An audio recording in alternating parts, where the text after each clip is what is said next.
Hello বন্ধুরা, সবাই কেমন আছো? আশা করি সবাই ভালো আছো। আমিও ভালো আছি। তো আজকে আবার একটা নতুন ভিডিও নিয়ে চলে এসেছি। তো আজকে বানাবো ঝিঙে দিয়ে আলু পোস্ত। তো এই যে এখন আমি কড়াই বসিয়ে দিয়েছি, আর কড়াইয়ের মধ্যে তেল দিয়ে আলু দিয়ে সব আলুটাকে আলুর মধ্যে নুন দিয়ে আলুটাকে ঢেকে রাখলাম, কারণ আলুর গায়ে কিছুটা জল মরে গেলে তারপর আমি এই ঝিঙেটাকে দেবো। তো ঝিঙে কাটা হয়ে গেছে, এদিকে আলুটাকে ঢাকনা দিয়ে ঢেকে দিয়েছি। এবার কিছুটা নেড়ে চেড়ে যখন দেখবো এর মধ্যে জলটা শুকিয়ে গেছে, তখন এর মধ্যে আমি ঝিঙেগুলো দিয়ে দেবো। কারণ এখনকার আলুগুলো জানি না কেন সেদ্ধ হতে চাইছে না।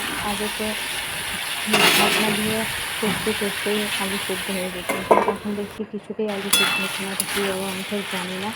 সেই তো ঝিঙে আলু মোটামুটি সেদ্ধ হয়ে গেছে। এবার এর মধ্যে কিছুটা জল দিয়ে দেবো, ভালো করে ফুটিয়ে। এদিকে আমার পোস্ত বাটা হয়ে গেছে, কারণ এগুলো করতে করতে আমার পোস্ত মোটামুটি রেডি। এই যে এবার আমি দিয়ে দেবো এর মধ্যে পোস্ত, যেহেতু হয়ে গেছে প্রায় আলু পোস্ত। দেখো এবার পোস্তটা দিয়ে আমি নামিয়ে দিলাম, কারণ উনুনে দিলে এটা খারাপ হয়ে যাবে।